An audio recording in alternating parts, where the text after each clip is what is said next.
Bienvenue aux engagés publics cette semaine, aux engagés publics. Je suis en compagnie de Benoît Tardy. Salut Benoît. Salut tout le monde. Je suis aussi en compagnie de Farnel Morissette. Salut Farnel. Bonjour, santé.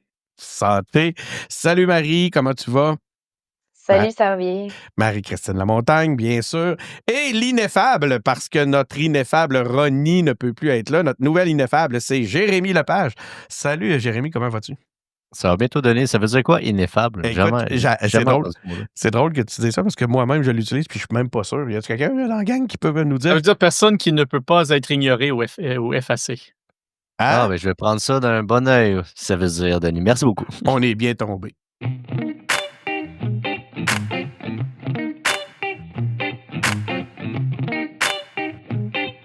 Nous sommes engagés. Public.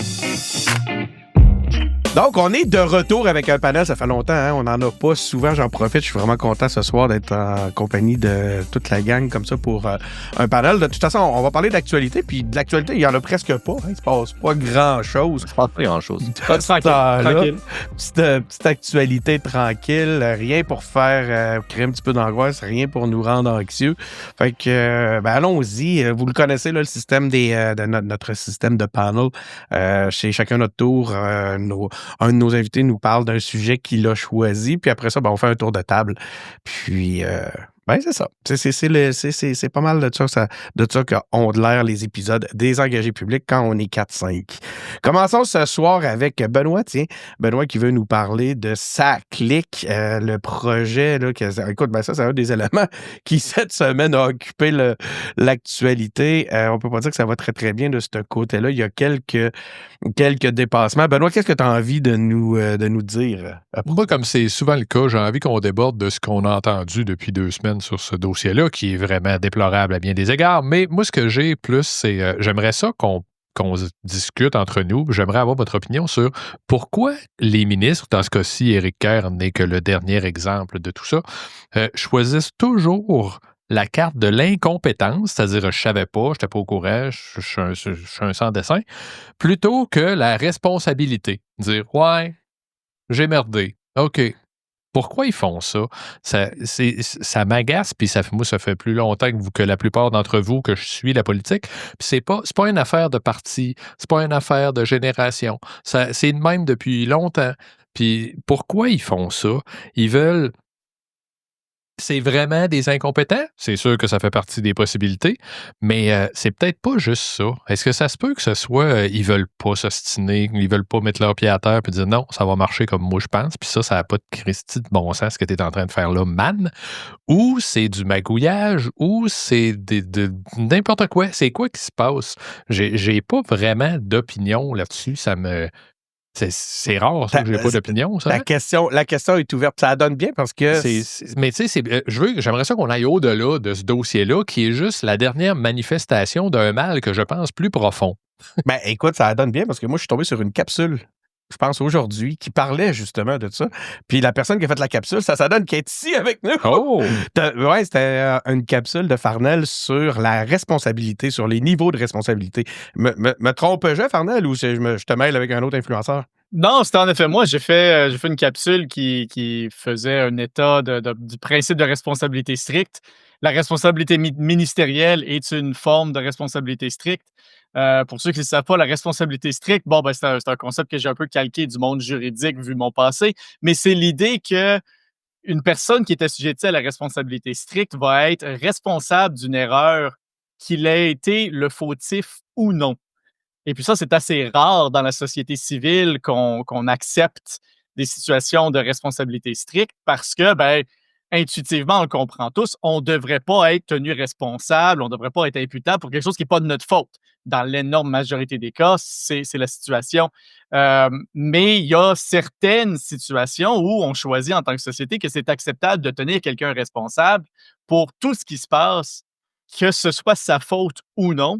Puis généralement, d'abord, principe de justice fondamentale, ça ne va pas être dans du droit criminel parce qu'on ne veut pas mettre quelqu'un en prison pour quelque chose qu'il n'a pas fait, mais dans des domaines de responsabilité civile, par exemple, ça va être dans des situations où soit la personne est supposée avoir un si gros contrôle sur une situation que cette personne-là est capable de dissimuler ses propres erreurs. Alors, dès qu'il y a une erreur, on est obligé de présumer que c'est de sa faute parce que c'est la seule personne qui est capable de le démontrer ou pas. Ou ça va être des situations où on juge que quelque chose est tellement important qu'on veut donner une motivation très sévère et sérieuse pour qu'une personne mette toute son attention sur une situation pour s'assurer qu'il n'y en ait pas d'erreur. Puis dire, s'il y a une erreur, c'est toi qui vas être responsable, que ce soit de ta faute ou non. C'est une excellente façon de le faire. Alors, la responsabilité ministérielle défait un peu nos intuitions typiques de gros bon sens qu'on a sur la responsabilité. Puis j'ai l'impression que quand on voit des ministres dire « je ne le savais pas, c'est pas de ma faute », ben, ils sont en train d'essayer d'invoquer cette espèce d'intuition-là, C'est ce ça. gros bon sens-là, qu'on ne peut pas tenir quelqu'un Ça responsable pour s'applique quelque pas chose dans que ce c'est pas cas-là. sa faute. Puis ça s'applique pas dans ce cas-là. Non, ça ne L'imputabilité s'applique pas, soyons clairs. ministérielle, La c'est responsabilité ça. ministérielle, c'est ça. c'est une responsabilité stricte. Elle s'applique que le ministre lui-même ait personnellement fait une erreur ou non. Dès qu'il y a une gaffe dans le ministère, que ce soit le sous-ministre ou que ce soit le secrétaire commis au dépanneur, l'équivalent, là, c'est de sa faute. C'est ça le principe de responsabilité ministérielle. Donc, c'est à eux d'être proactifs et de s'assurer de voir à ce qui se passe dans leur propre ministère. C'est ça. C'est tout ce qui se passe, c'est leur responsabilité. Puis comme on leur enlève la capacité de dire c'est pas de ma faute, ben on espère que leur réaction, ça va être de mettre tous les efforts nécessaires pour qu'il n'y ait pas d'erreur ou au moins qu'il y ait un minimum d'erreur. Est-ce que ça devrait pas être je sais pas, une alarme ou un avertissement? Parce que là, cette imputabilité-là va se déplacer. Là, le regard de l'imputabilité va se tourner vers Geneviève Guilbeault, éventuellement l'ancien ministre même du ministère du Transport. Est-ce qu'ils devront eux-mêmes être obligés de faire face puis de venir justement assumer l'erreur? Benoît, comment Écoute, je sais pas qui on va pouvoir blâmer pour cette affaire-là, mais on est encore dans... J'aime ça, l'idée de la responsabilité stricte, là, c'est que... Mais ils choisissent quand même de dire « je suis un incompétent ». Mais là, Tu sais, Pierre, là, il a démissionné. Oui, mais c'est ça. Mais il a pas dit « ouais, j'ai merdé sur celle-là, je mérite de m'en aller ». Il a dit « non, je n'étais pas au courant de rien, j'ai tout... » C'est une victime, finalement, dans l'histoire. Écoute, c'est... Qu'est-ce Un que tu fais, divertissement, ministre, c'est si tu n'es pas capable de mettre tes culottes ou puis de prendre tes responsabilités, qu'elles soient strictes ou pas? D'ailleurs, ça me fait rire ce que Marie vient de dire. Elle dit un divertissement, mais c'est parce que, tu sais, quand les tarifs... Puis là, c'est ça que je disais tantôt, hein, c'est drôle parce que on parle pas de tarifs. On parle pas beaucoup des tarifs de Donald Trump aujourd'hui. Si vous vouliez des vacances, en fait, je vais en profiter pour vous le dire, chers auditeurs. Si vous vouliez des vacances d'actualité sur Donald Trump, vous êtes bien tombés. Il y a personne qui a choisi ce sujet-là ce soir. Non. Non? Moi, tu te trompes de ligne. Ah ouais? Moi, je vais en parler des tarifs de Donald Trump. Certainement. Moi, ça m'intéresse. Ça OK, m'intéresse, on va bon, en parler. désolé tout le monde. On vous allez d'entendre parler. Ça va vous rattraper Malheureusement. jusque chez les engagés publics. Quoi qu'il en soit, Marie, en t'écoutant sur les divertissements, je trouvais ça drôle parce que je me disais cette semaine, justement parce que là, le regard se déplaçait vers les autres ministres une fois que notre ami Kerr avait démissionné. Puis là, je me disais, oh, que ça tombe-tu bien, cette crise-là, une belle crise. Mais vas-y, Marie, toi, tu en penses quoi de ce sujet-là que Benoît nous amène? Mais tu sais, Benoît, peut-être que plaît de l'incompétence parce que c'est réellement de l'incompétence. Tu sais, là, on va avoir une enquête, on veut savoir un peu ce qui s'est passé. Moi, ce que j'ai bien aimé, c'est l'idée de le faire d'un point de vue structurel, là, parce que c'est pas la première fois qu'un système de transformation vers le numérique plante. Puis là, ben, on veut savoir en tant que société comment on fait pour s'assurer que ça revienne pas. Mais tu sais, j'aimerais ça faire une petite ouverture, une petite parenthèse sur le mode de scrutin. Tu sais, des personnes comme Éric Kerr se rendent au cabinet du ministre pour des nominations politiques. Dans notre système, là, il n'y a pas de députés de liste. Puis les députés de liste, l'intérêt, c'est que ça attire des personnes spécialisées dans leur domaine. Ils sont pas nécessairement du monde de terrain qui vont être bons pour faire de la socialisation, mais ça peut être du monde très compétent dans certains domaines, puis il y a un intérêt de les avoir au gouvernement. Avoir des députés de liste, ça permettrait d'ouvrir cette avenue-là. Fait que je trouve qu'on devrait réfléchir peut-être à cette optique-là dans une relance démocratique. C'est drôle parce que c'était encore une fois le sujet d'une capsule de Farnell de cette semaine. Fait qu'on n'échappera pas beaucoup, pauvre Farnell. Ça finit tout le temps par retourner vers toi. Est-ce que la proportionnelle pourrait régler ça? Est-ce que l'idée de député de liste pourrait le faire? Oui, certainement. C'est quoi, mais je là? pense Attendez, pas que c'est la je seule m'excuse. façon de le Ah, je faire. Je m'excuse. pense pas que c'est nécessaire de le faire de même non plus. Je vous arrête. Moi, je comprends pas. C'est quoi ça, un député de liste? Qui peut nous me l'expliquer? Marie, peut-être? MC, là? Oui, bien, certainement, dans le fond, si on a un mode mixte, c'est-à-dire proportionnel, tu es élu, si tu as la majorité des votes dans une circonscription, mais il y a un certain pourcentage des députés qui sont attribués en fonction d'une liste qui a été mise par un parti. Fait que si un parti a 30 on va prendre à peu près 30 de sa liste selon les proportions, là, tout gardé, qu'on aurait attribuées. Le problème, du mode de scrutin mixte, là, c'est les détails qui changent beaucoup de choses. Mais l'idée est quand même très porteuse, moi, je trouve. C'était pas tout à fait de ça que tu nous parlais, Fernand.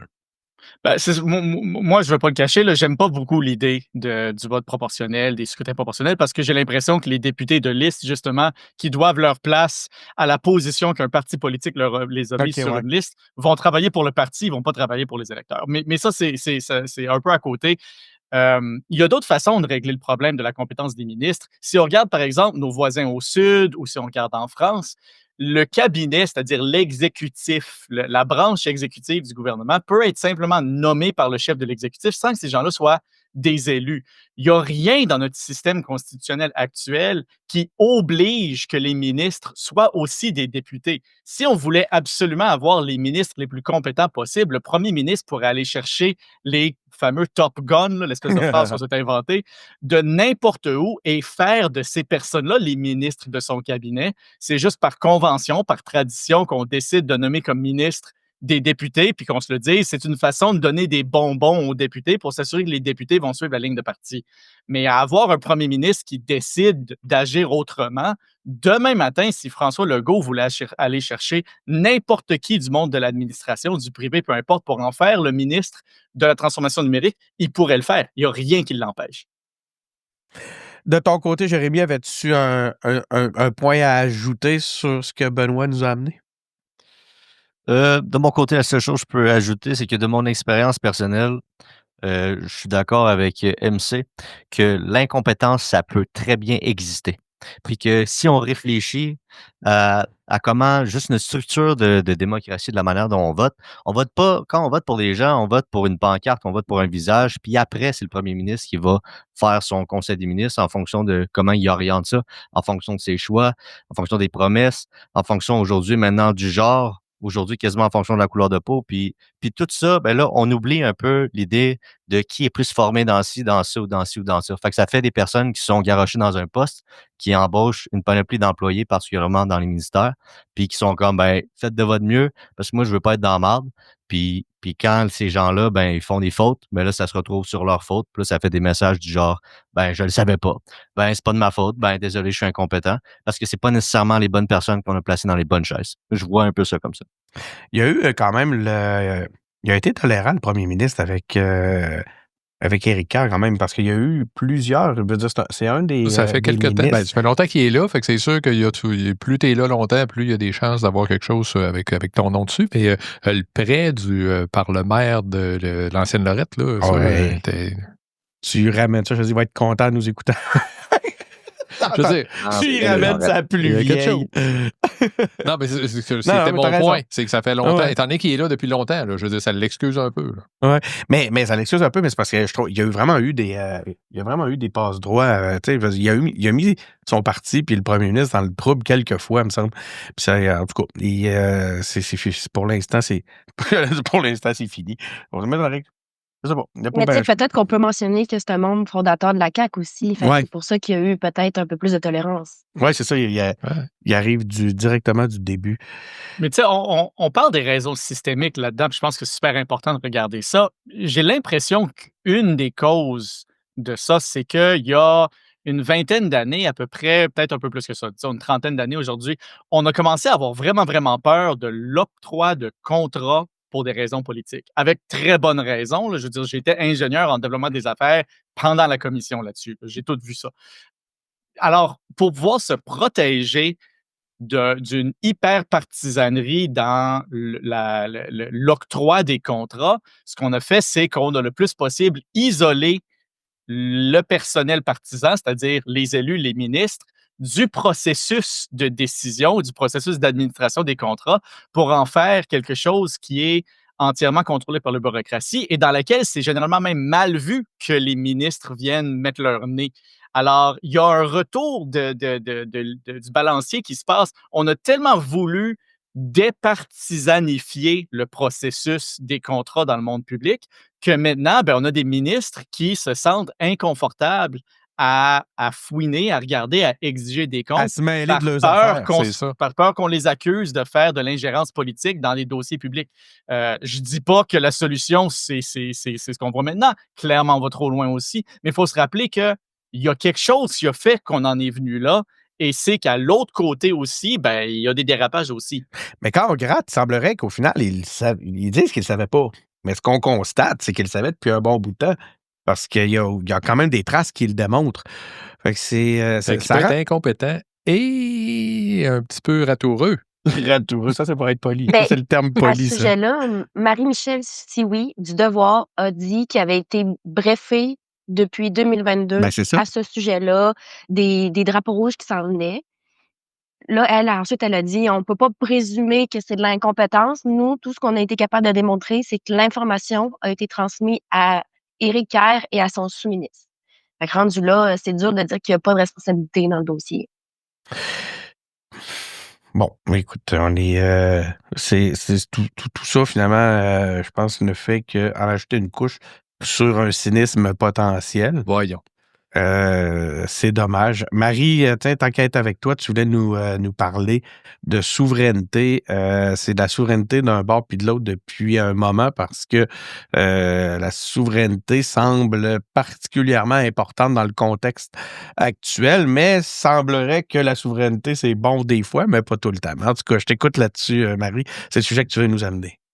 Hey, mais quelle époque qu'on vit, hein? Aujourd'hui, en tant qu'indépendantiste du Québec, on entend parler de la souveraineté du Canada et de l'importance de défendre la souveraineté du Canada. Tout ça est merveilleux. Il y a des raisons quand même de parler de souveraineté du Canada. Hein, Justin Trudeau est allé voir le roi Charles III, qui est le roi du Canada aussi, pour parler de la souveraineté du Canada face aux États-Unis. Je ne sais pas si vous avez entendu hier la conférence de presse de Justin Trudeau, mais quand même, hein, il a pas été de main morte, là. Il a parlé de violence économique pour soumettre le Canada. Il a dit que ça n'arrivera jamais, que c'est une décision stupide de Donald Trump, même si Donald Trump n'est pas stupide. Donc, la décision, elle l'est. Il s'en prend à un de ses meilleurs alliés. Et tout et tout. Bref, je vous invite à aller voir ça. C'est quand même quelque chose de voir ça aller. Mais tout ça pour dire que quand même, il y a des questions à se poser sur la souveraineté des nations en ce moment.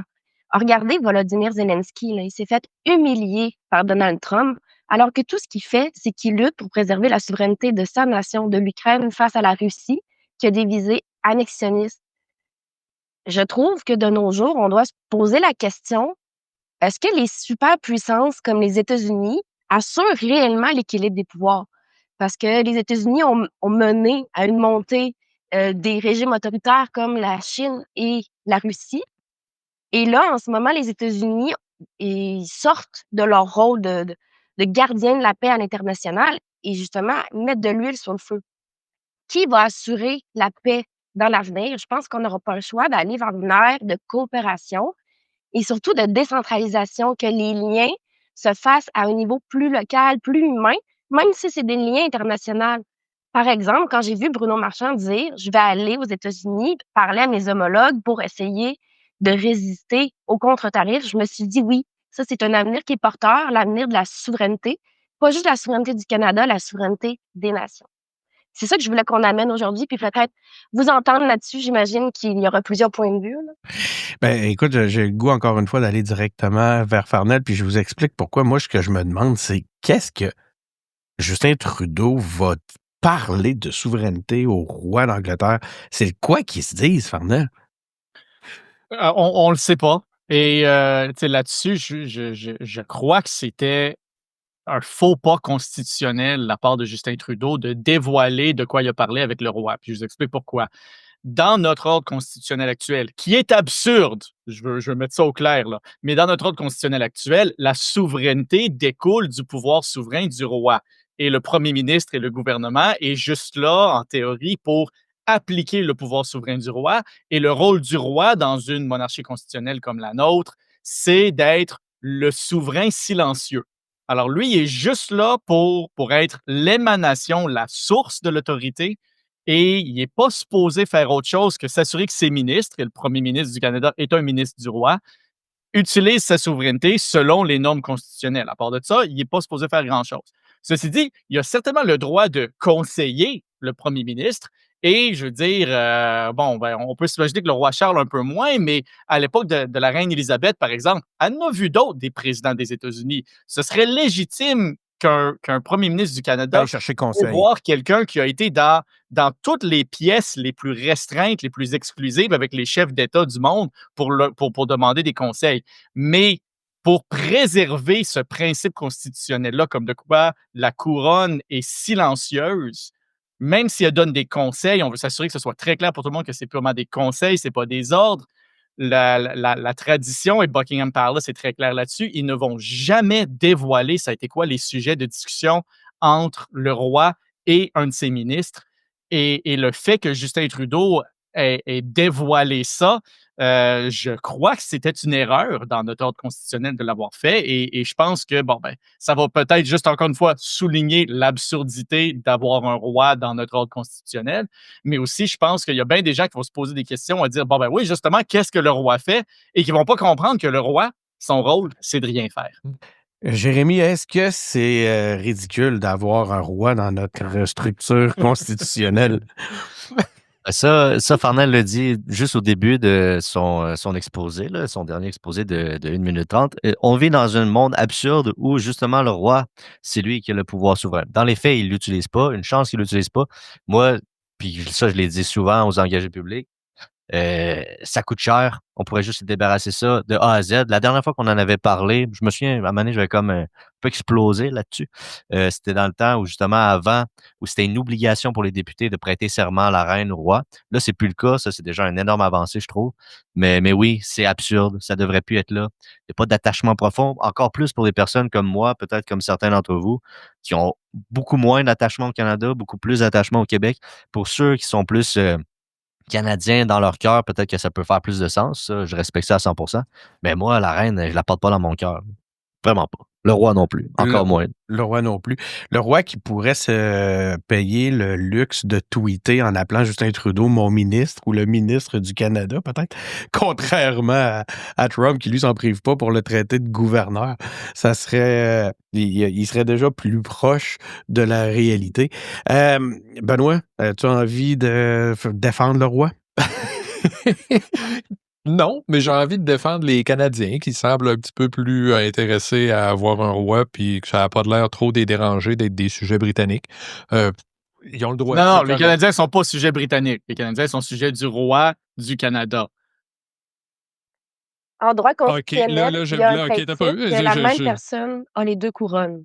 Ah, Donc, OK. le roi a la couronne d'Angleterre et la couronne du Canada. OK, Mais- d'où la poursuite que Jolicoeur et Taillon voulaient faire pour dire que le Canada n'était plus parce qu'il avait fait... Voilà. OK, ouais. OK, je comprends. Ah, c'est quoi cette Toujours- affaire-là? Explique-nous ça, Benoît.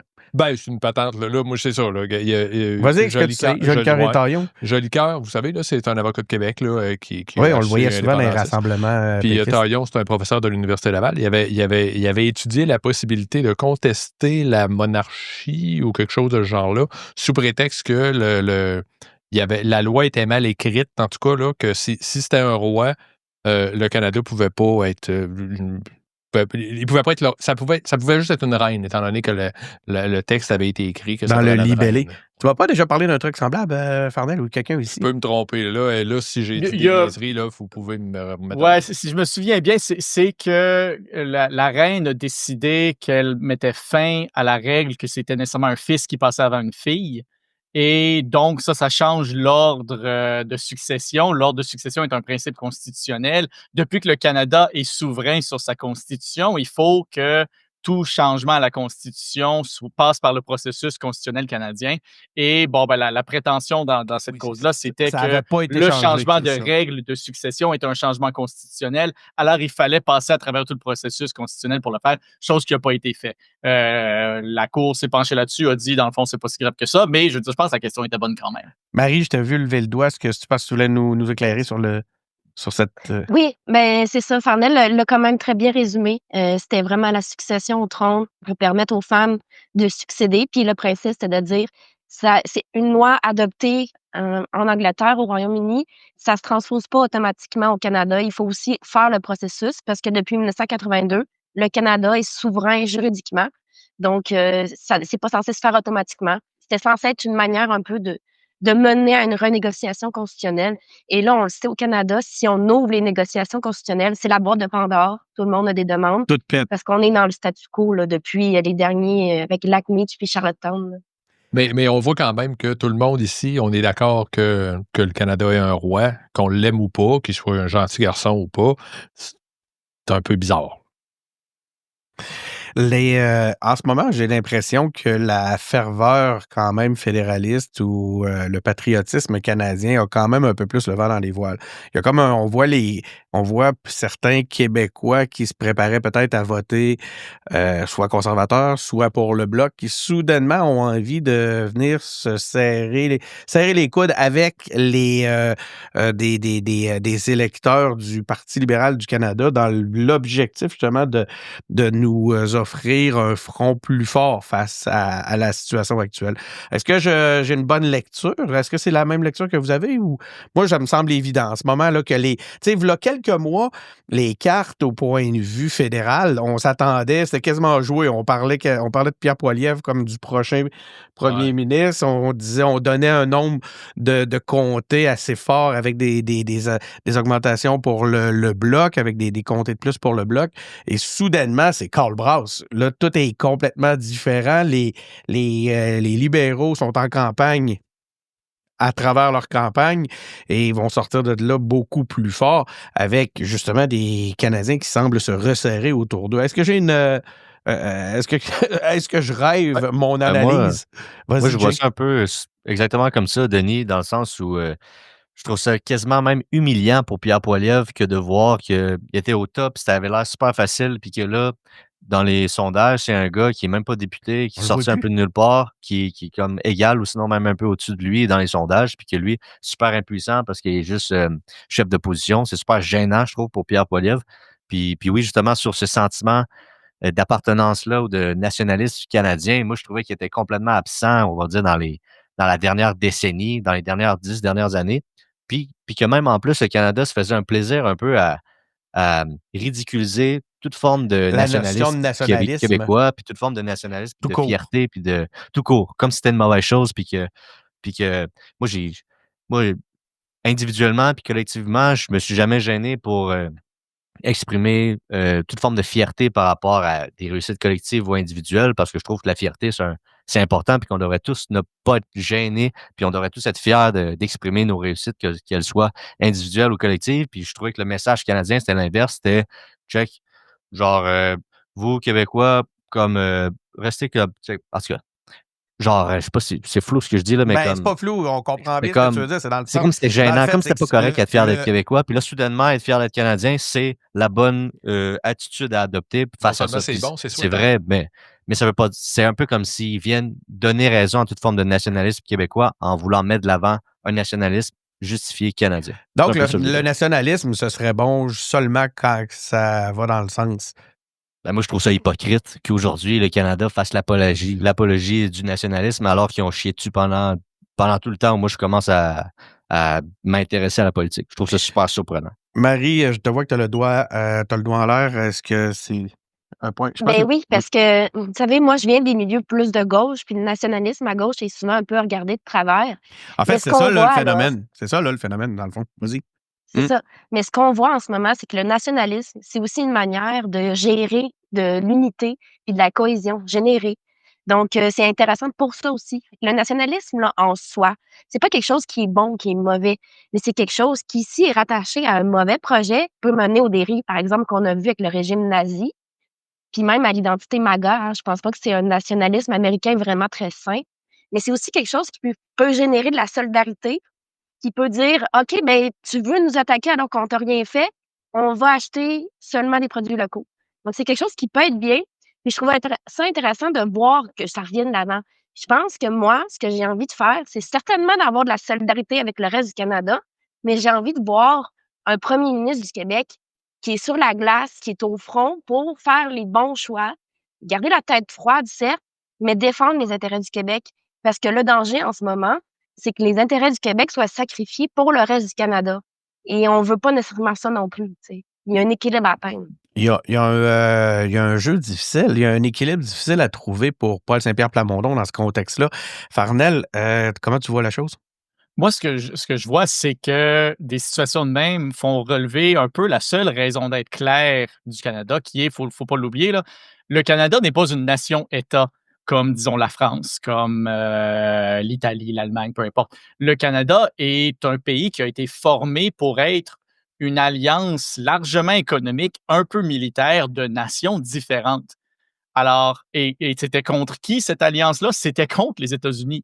Alors, on voit à chaque fois que les États-Unis commencent à s'en prendre à l'Alliance canadienne, que soudainement, là, l'Alliance canadienne reprend son sens, regagne son sens, et les différentes nations au sein de la Fédération canadienne retrouvent la raison d'être du Canada. Puis c'est là qu'on voit l'espèce de fierté qu'on appelle, je pense à tort, une fierté nationale. Je pense que c'est plutôt une espèce de fierté d'alliance contre une nation étrangère. C'est difficile dans ce contexte-là pour les chefs souverainistes de naviguer parce que tu peux pas trop. Tu sais, ils savent quand même, il y a un, et là je mets des gros guillemets, là, il y a un ennemi, mettons un adversaire commun, il y a une attaque qui nous vient d'une personne qui est une attaque sur tous, mais en même temps, tu te dois de garder ta distinction et de ne pas justement encourager le nationalisme, mais pas un nationalisme fédéral. Ben, comment tu le vois, toi? C'est quoi le meilleur axe à ce moment-là pour un PSPP puis un Yves-François Blanchette dans un contexte comme celui-là? C'est quoi leur parti pris? C'est on crache dans la soupe ou bien on continue à cracher dans la soupe, comme s'ils l'ont déjà fait, mais en tout cas, ou bien au contraire, on se range un petit peu, mais pas trop? Ben, je pense qu'il faut s'allier avec les autres qui pensent la même affaire que nous autres, mais continuer à affirmer qu'on n'est pas pareil, que peu importe, même les fédéralistes devraient être d'accord avec ça, que les Québécois, ils sont pas exactement comme le reste des Canadiens. C'est probablement la plus grosse nation de toute la gang. Donc, on devrait quand même continuer de tenir ce qu'on est, de tenir à ce qu'on est. C'est ça que je dirais. Mais après ça, mais attends un peu, je veux revenir sur ton pourquoi. Tu as commencé en disant pourquoi les libéraux remontent. Moi, je pense que Mark Carney, il a soulagé plusieurs personnes qui se disaient ah, Justin, on est vraiment tannés, là, fait qu'on va être obligé de voter Poilievre. Là, il leur a offert une vraie belle alternative parce que il est assez sympathique, là, Mark Carney. Faut le dire. Là. Il est arrivé en allant à Jon Stewart, puis là, puis, je veux dire, il est pas tannant, là. Il est le fun. Il est plus le fun que Poilievre, un mot du bout. Es-tu rendu un adepte de Carney, Benoît? Toi? Non. Benoît, il a pris sa carte du Parti vert. Je pense que oui, moi. Si j'étais un Canadien, puis que le choix que j'avais, c'était Pierre Poilievre, ou Carney, ou même Jack Mincing, là, puis je voterais pas mal Carney, je pense. Bon, ben voilà, Jérémy, tu le sais, à partir de maintenant. Ouais. Benoît, si j'habitais en Ontario, je voterais pour Carney. Mais mesdames et messieurs, vous connaissez maintenant le vrai visage de Benoît Tardy. Me démasque publiquement. Oui, c'est démasqué publiquement. Pour faire du pouce sur ce que Benoît vient de dire, juste rapidement, je ne sais pas si vous aviez vu, mais il y a des députés, mettons, comme Anita Anand, qui avaient annoncé qu'ils ne se représentaient pas à cause de Trudeau. Et là, avec Mark Carney, avec les nouveaux sondages, ont annoncé que finalement, je savais pas. Oui, on va rester. Ah ouais? Oui. Ah ouais. C'est tellement... mais je trouve ça tellement pas beau voir ça. Là. C'est tellement comme, le bateau coule, je m'en vais. Il coule peut-être pas finalement. Je vais rester. C'est ça. Les raisons familiales, là, finalement, on va les gérer autrement. Est-ce qu'il y a une occasion pour les chefs souverainistes, puis je reviens sur cet aspect-là, dans ce contexte-là, de justement faire comprendre au reste des Canadiens, justement, que, regardez, vous le vivez en ce moment, vous pouvez le comprendre pourquoi on a un attachement national. Je te vois hocher de la tête, Farnell. Ben, ça a été une de mes... Encore une fois, je fais référence. Oui, c'est vrai. Ça a été mes premiers clips là-dessus. T'as raison. T'as fait un clip anglais là-dessus. Je l'ai fait en anglais oui, parce que je voulais que le reste, le rock, nos confrères en fédération comprennent. Ce que j'ai dit, c'est, tu sais, tout l'espèce de sentiment négatif, d'hostilité, de crainte que les Canadiens anglophones sont en train de vivre par rapport à la possibilité de se faire joindre plus Bon, ou en moins esti, de ça. force à un empire étranger pour les raisons économiques qui vont largement bénéficier un peuple qui n'est pas les leurs, ben, ça, les Québécois le comprennent. Et puis, c'est un excellent exercice d'empathie Voilà, de prendre c'est le mot que cette je cherchais. crainte-là et l'appliquer à la réalité québécoise. Et tu parlais de comment ficeler cette réalité-là. Je pense que c'est une excellente opportunité pour les chefs souverainistes au Québec, s'ils veulent, de dire aux Canadiens, regardez, vous nous comprenez, là. On peut travailler ensemble. Maintenant, on ne vous haït pas. Vous êtes nos amis, mais vous êtes nos voisins. Raviver l'espèce de flamme de la souveraineté association du premier référendum de 1980, par exemple, à dire on veut continuer à travailler avec vous, mais on ne veut pas être comme vous. Chose que les Canadiens sont particulièrement prêts à comprendre maintenant qu'eux, ils comprennent la réalité, qu'ils veulent travailler avec les États-Unis, mais ils veulent pas être les États-Unis. Est-ce que je fais quelqu'un qui veut dire un dernier mot là-dessus avant que je passe au prochain sujet? Non? Parfait. Non, On je vais se passer fait. mon tour. C'est toute une transition. Ben, attends, on quitte Farnell pour retourner vers Farnell. Attends un peu. Non, je suis pas. Non, je suis rendu à Jay. Jay, il y a 2 thèmes que tu aimerais aborder cette semaine. Ouais. La guerre tarifaire en est un. Et le deuxième est la Coupe des 4 nations qui t'a fâché. Je sais pas si je vais pouvoir, Denis, parler des deux parce que je pourrais en parler pendant 20 minutes. Puis là, il va falloir que tu me coupes. Je me trompe pas, right? Ben, pas tant, non. OK. On a tout notre temps. Ben, regarde, il nous reste. Non, mais ça roule rondement. On a 36 minutes de fête. On peut se faire au moins un 50 minutes facile. Ben, Fait que, mais il moi, faut que tu Denis, laisses de la place pour Farnell, par exemple. Fait que, Oui, il va y avoir de la place pour Farnell, sinon, certainement. je te couperai la parole, comme tu dis. Fait qu'on y va avec ton tableau? Ben, Moi, je veux qu'on je y mets aille de l'image sur manière toi. Ce sera pas long. interactive aujourd'hui. Tous Voilà. ensemble. Allons au tableau. Allons au tableau. OK, fait que là, j'utilise la méthode Farnell qui, lui, utilise la méthode René Lévesque. On va dire qu'on utilise la méthode Fier québécois. Hein, Farnell? Hein? On Non? utilise la méthode du tableau. Écoute, Socrate bon. utilisait des tableaux. là. Oh, Socrate. On utilise la méthode Socrate. Vas-y, Socrate, En gros, la page. OK, fait que, en gros, là, on était en plein dedans depuis que Trump est arrivé au pouvoir. On parlait des tarifs, des menaces tarifaires. Finalement, une pause d'1 mois. Puis là, finalement, lundi minuit, mardi matin, très, très tôt. Là, une confirmation des tarifs sur bien des secteurs, en fait, sur quasiment tous les produits.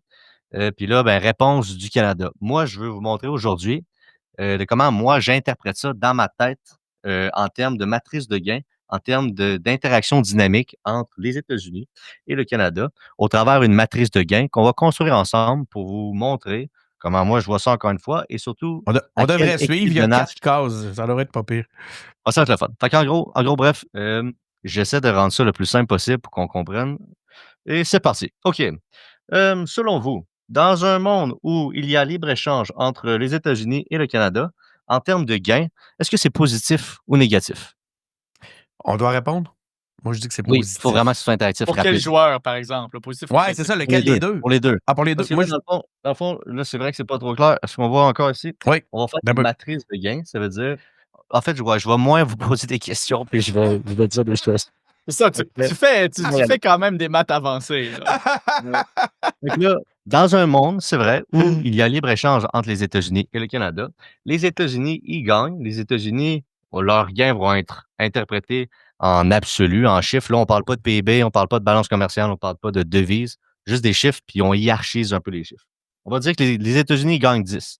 Le Canada, tant qu'à moi, gagne évidemment au libre-échange avec les États-Unis, mais gagne même un petit peu plus parce qu'il 15. s'ouvre à un gros marché, alors que les États-Unis, eux, en s'ouvrant au Canada, ils s'ouvrent à un petit marché. Donc, oui, Denis, on va mettre 15 juste ici. Parfait. On a fait un quart du tableau. Est-ce qu'on est prêt pour continuer? Engagé public. On continue, on te suit. Oui, donc, dans un monde où on m'entend bien quand je parle comme ça? Oui, vas-y. Roulez, oui. Il y a Roulez, mon ami. libre-échange. Il y a donc volonté de libre-échange de la part des États-Unis, mais que le Canada répond avec du protectionnisme. Autrement dit, dans un monde où c'est possible pour les produits canadiens d'aller aux États-Unis, mais que c'est moins possible pour les produits américains d'aller vers les marchés canadiens, on est dans un monde où il y a libre-échange de la part des États-Unis, mais un monde où c'est plus protectionniste, donc des barrières tarifaires de la part du Canada. C'est un monde où les États-Unis seraient forcément perdants à cause que, comme j'ai dit, leurs produits ne pourraient pas aller ou moins aller, du moins sur les marchés canadiens, et que le Canada serait donc gagnant parce qu'il y aurait le meilleur des deux mondes. On va dire un gain potentiel de 25 pour le Canada. On continue. À l'inverse, ici, c'est vraiment cette case-là, c'est l'inverse de celle-là, dans la mesure où c'est les États-Unis qui feraient du protectionnisme et ce serait Attends un le petit peu, Canada qui Jérémy, voudrait être je dans le t'arrête une seconde. Je t'arrête libre-échange. une seconde. Farnell, ton clavier, Ah, excuse-moi, c'est parce que je me préparais, là, Oui, j'arrête, je sais. désolé. Tu peux te préparer, mais avec moins d'ardeur, peut-être. Vas-y, Jay. Oui, ben, Puis c'est vrai que tu peux accélérer, Jay, finalement. Ouais, je m'accélérais. Ouais. Et dans un monde où les États-Unis veulent faire du protectionnisme, mais que le Canada répond avec du libre-échange, ça, c'est vraiment le monde parfait pour les États-Unis. Puis c'est très mauvais pour le Canada parce que, à l'inverse, ça veut dire que les produits canadiens peuvent moins aller sur les marchés américains, mais que les produits américains peuvent très bien aller plus facilement sur les marchés canadiens. Puis à la fin, ben, on a le protectionnisme, là où nous sommes présentement, depuis quelques jours. Moins 10, moins Dans un 10. monde où moi, je mettrais -5, -5. Puis maintenant, en fait, moi, je mettrais même -10 pour le Ça Canada. fait plus mal au Parce que Canada. Ouais. je considère, oui, effectivement, que ça fait plus mal au Canada, encore une fois, pour une question de taille de l'économie. Donc là, je ne sais pas si on voit bien. Oui. En gros, ça donnerait ça ici. Fait que là, on arrive à la partie la plus satisfaisante, je trouve, la manière dont on va lire notre matrice de gain. On va le faire tous ensemble et on va le faire avec un crayon rouge cette fois-ci. OK. Donc, dans un monde où les États-Unis choisissent le libre-échange, le Canada a intérêt à choisir quoi? Le libre-échange ou le protectionnisme? 15 ou 25? La réponse, 25. Dans un monde, on va dire, optimal, où tu veux vraiment maximiser ton gain, il y en a un qui s'ouvre à toi. Toi, si tu ne te fermes pas à lui, ben, il y a un incitatif à ce niveau-là. Tu vas voir, Farnell, on va arriver plus tard à une autre conclusion.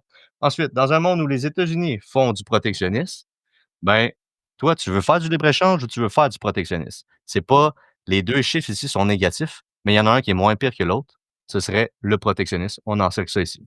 Donc, on continue, mais du bord du Canada. Là, on a fait les États-Unis, on va le faire du Canada. Si le Canada parle et qu'il choisit le libre-échange, les États-Unis préfèrent le protectionnisme ou le libre-échange. Les États-Unis vont préférer le protectionnisme pour avoir le meilleur des 2 mondes, encore une fois.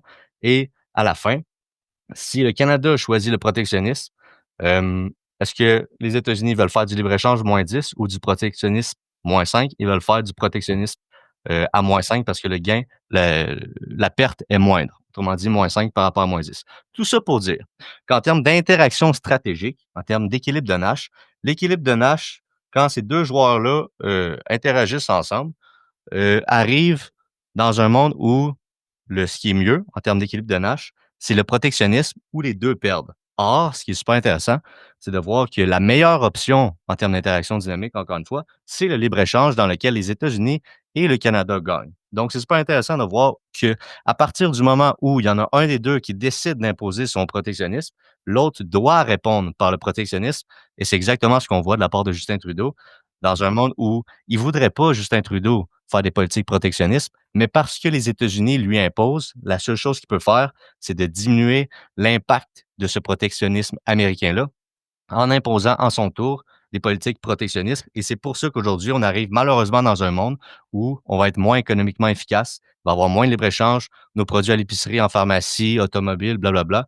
vont coûter plus cher, alors que, ironiquement, la situation optimale économiquement, ce serait le libre-échange, là où les gains seraient plus optimaux, autant pour les États-Unis que pour le Canada. C'était ma petite exposé de matrice de gains. C'est comme ça que moi, je vois ça. Je suis ouvert aux discussions. Merci de m'avoir écouté. Bisous, bisous, Gossip Girl. Je vais prendre une gorgée de bière. OK. Arnel, t'auras pas tapé ton clavier pour rien. Vas-y avec. Ouais, c'est, je veux dire, la théorie telle que présentée par Jay est excellente. Je pense que ce qu'il faut, par exemple, toujours garder en tête, c'est que derrière des chiffres, il y a des humains. Et puis, c'est vrai que oui, dans l'agrégat, tant les États-Unis que le Canada gagnent avec le libre-échange, je pense qu'une des raisons qu'il y a eu une si grosse levée contre le libre-échange, c'est que c'est pas tout le monde qui gagne égal, tant aux États-Unis qu'au Canada. Ouais. Aux États-Unis, si vous travaillez dans les mines ou si vous travaillez dans le monde du bois d'œuvre, par exemple, vous ne gagnez pas du fait qu'il y a une expansion de gens qui peuvent rentrer dans votre marché du Canada. C'est qui gagne? Dans l'agrégat, tout le monde gagne, mais ceux qui gagnent, c'est surtout des gens qui travaillent dans le monde de la finance pour Wall Street, dans le monde de l'import-export, dans le monde du droit, des tarifs, des douanes, des gens qui font essentiellement travailler cette machine-là et dans l'ensemble, un peu les consommateurs. Alors, il ne faut vraiment pas oublier que si après ça, on ne répartit pas les gains d'une façon qui est équitable à tout le monde, ben c'est là qu'on arrive avec des mouvements de grandes masses de gens qui sont délaissés par ces mesures de libre-échange-là parce qu'ils n'ont pas été justement compensés pour leurs pertes, qui appuient des mesures protectionnistes. Et c'est notamment, Farnell, une des raisons de pourquoi la péréquation existe au Canada, qui est une compensation pour les investissements qui ne sont pas faits au Québec, notamment justement au travers des systèmes de libre-échange qui favorisent des provinces plus que d'autres. Puis exactement, je suis 100% d'accord avec toi. C'est pas pour rien qu'il y a des pays, peut-être d'Afrique, qui font du libre-échange avec les États-Unis, qui vont se retrouver dans un monde où, oui, dans le libre-échange, c'est bon théoriquement, mais quand tu transiges une matière première, que c'est pas toi qui vas transformer, puis qu'après, c'est les États-Unis qui vont les transformer au travers blablabla, blablabla, ben c'est sûr que oui, il y a des pays plus gagnants que d'autres, puis ça, c'est un enjeu. Il y a des gains macro, puis il y a des pertes micro. Comme tu dis, en agrégat, c'est comme théoriquement le mieux. Mais, mais oui, bref, je suis d'accord avec toi. Marie? Ben, tu sais, là, on parle de la théorie des jeux. Ça, la théorie des jeux, c'est un peu de la psychologie comportementale, de l'économie comportementale. Moi, je suis pas économiste, donc je suis pas une experte de la théorie des jeux, mais j'ai l'impression que si on veut vraiment bien reproduire la dynamique actuelle, on n'aurait pas le choix de faire des tours avec plusieurs joueurs parce que là, la réalité, c'est que Donald Trump a pas juste déclaré une guerre commerciale contre le Canada, il s'en est pris au Mexique, il s'en est pris à l'Europe, il s'en est pris à la Chine. Et donc, tout ça, mis ensemble, quel sera l'effet? Tu sais, parce que c'est ça qu'il faut se rappeler. On n'est pas seul face aux géants américains. Il y a d'autres guerres commerciales qui ont été activées. Alors, comment on va pouvoir se défendre? Je pense effectivement qu'on n'a pas le choix de répondre par le protectionnisme, mais il faut voir peut-être un peu plus loin comment les autres acteurs vont se comporter, puis faire des stratégies concertées pour adopter les meilleurs choix. Simplement ce que je voulais ajouter. Fait que ta démonstration, Jay, c'est pour nous montrer que la position, la réponse par le protectionnisme est quand même la meilleure pour les Canadiens. Ben, c'est surtout que si on se dit, c'est parce que là, moi, je voyais beaucoup d'incompréhension, surtout de la part des Américains, des citoyens américains. Quand les États-Unis mettent des tarifs, c'est les producteurs américains qui vont payer ces tarifs-là quand ils vont acheter des biens canadiens. Fait qu'on dit, nous, collectivement, on disait, ah, mais c'est pas bon pour vous, Américains, parce que vous allez imposer donc des frais supplémentaires à vos producteurs américains qui vont vouloir acheter au Canada. Là, ils Fait vont que là, acheter autre chose. on est tout comme, court. ben non, vous êtes stupide de faire ça. Puis en même temps qu'on dit ça, ce qu'on entendait, c'était, ben nous, on va en faire aussi du protectionnisme. Fait que là, si on dit qu'eux autres, c'est stupide de faire ça, pourquoi nous, on ferait ça? Ce serait donc stupide de faire ça.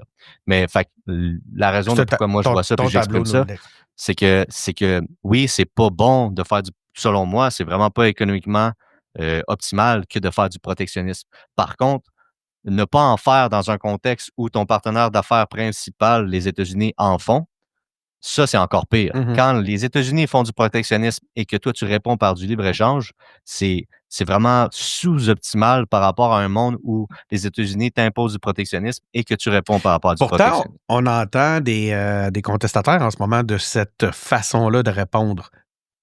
Oui, ben, évidemment, moi, je pourrais dire c'est pas bon de faire ça, puis je suis pas d'accord avec les États-Unis non plus, mais c'est vraiment une interaction dynamique entre deux joueurs. Si les États-Unis veulent pas en faire, je vais être le premier à lever la main pour dire OK, on arrête d'en faire.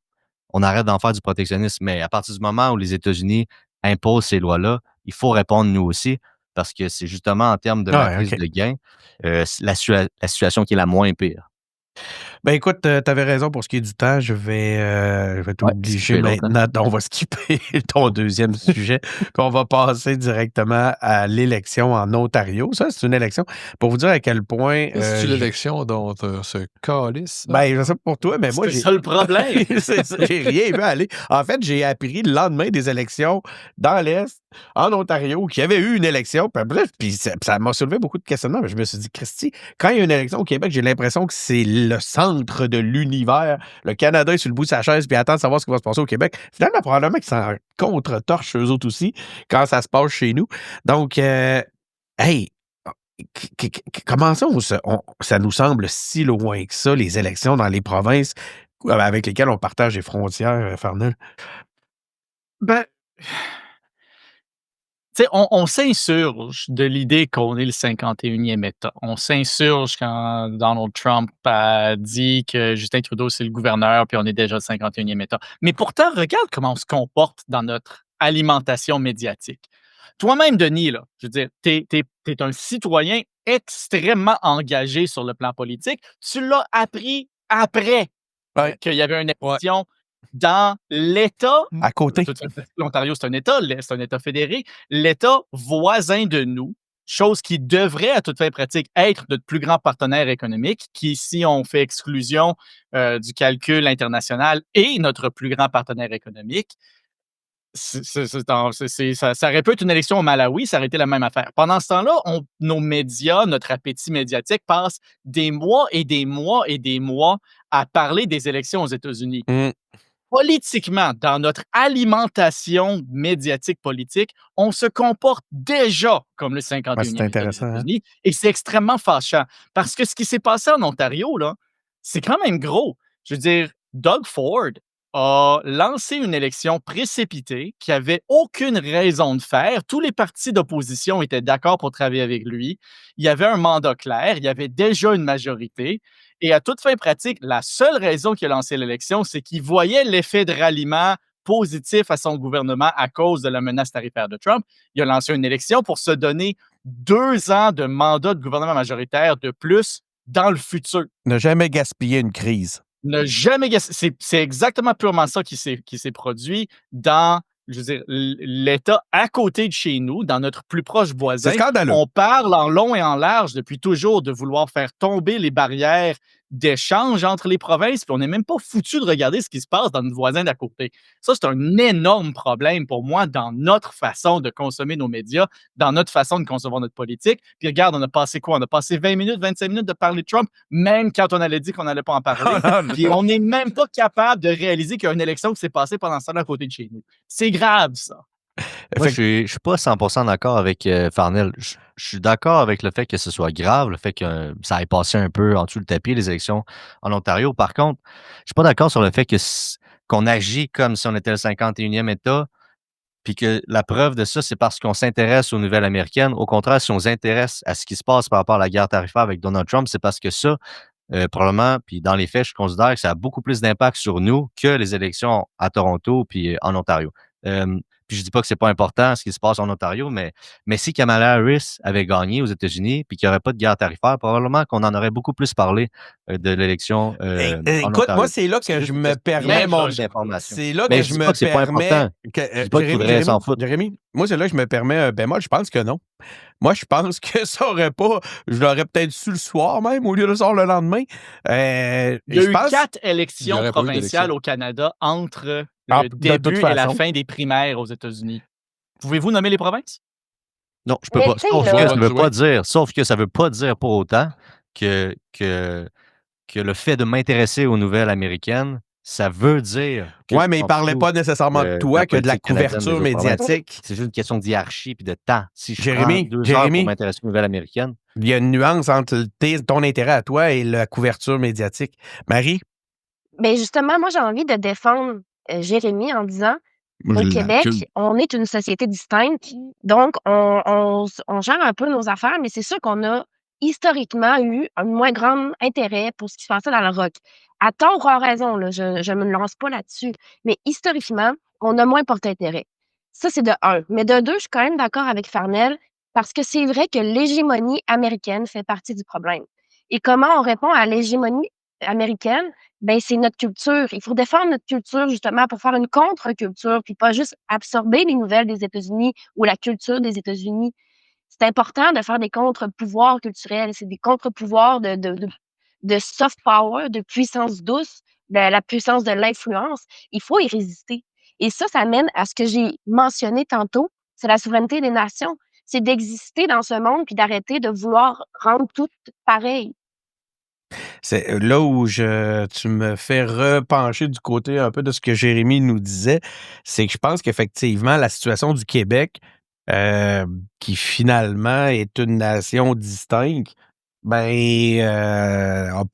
pas justement ce qui se passe au Canada. Il y a aussi ce phénomène-là, Farnell, je pense, qu'à savoir que ça nous intéresse plus ou moins, finalement, parce qu'on n'est pas justement solidaire avec la nation canadienne. Mais on n'est Si pas ça solidaire avec les existe. États-Unis non plus.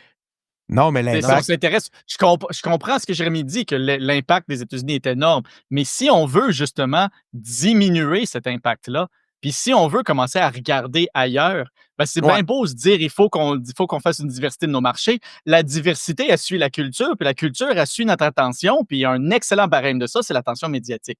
Alors, je pense que le problème pour moi, il est là. Puis tant qu'on continue à mettre toute notre Ça, énergie mentale sur quand ce qui même, se passe aux États-Unis, on n'aura pas pour aller voir ailleurs. ça, je vous dirais, c'est global même. Là. C'est, Je suis pas en ouais. désaccord. C'est juste que pour moi, c'est pas en opposition. Je pense que c'est plus ça que j'essaie de dire. Mhm. C'est pas un ou l'autre. C'est un Je dosage. comprends que oui, c'est important dans le but de peut-être rendre le commerce intercanadien plus facile, mais c'est ça.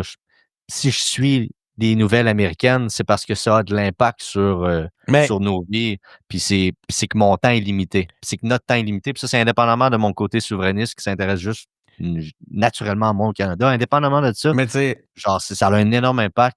Fait que c'est plus, je pense, une question de temps limité. je pense qu'il y Mais a, il y a une analogie à faire avec un phénomène plus personnel, à savoir que quand tu donnes du porte-flanc à une critique, tu donnes du pouvoir à celui qui te critique.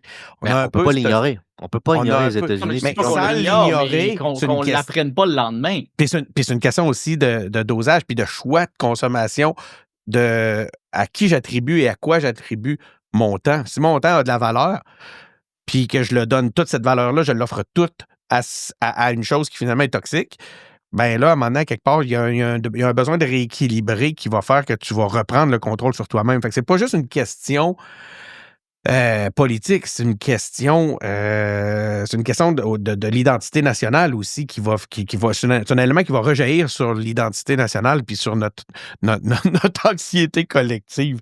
Je suis woke, je suis en train de parler woke en disant Non, des mais mots je comme pense ça. que ce que tu dis, c'est très juste, Denis. Il faut réaliser que dans une société médiatisée, une démocratie médiatique, l'attention, c'est le pouvoir. Puis tant Voilà. qu'on continue à donner 99,9% de notre attention aux États-Unis, puis je dis pas qu'il faut pas qu'on en mette, là, il faut qu'on en mette, mais pourquoi on serait pas capable de se budgéter un 5%, mettons, budgète pour notre regarder ce qui attention. se passe chez nos autres voisins? Je suis Je d'accord. pense pas que ce serait déraisonnable de dire C'est ça. que donner ce pouvoir-là à quelqu'un d'autre que exclusivement aux États-Unis, Ouais. ce serait de trop.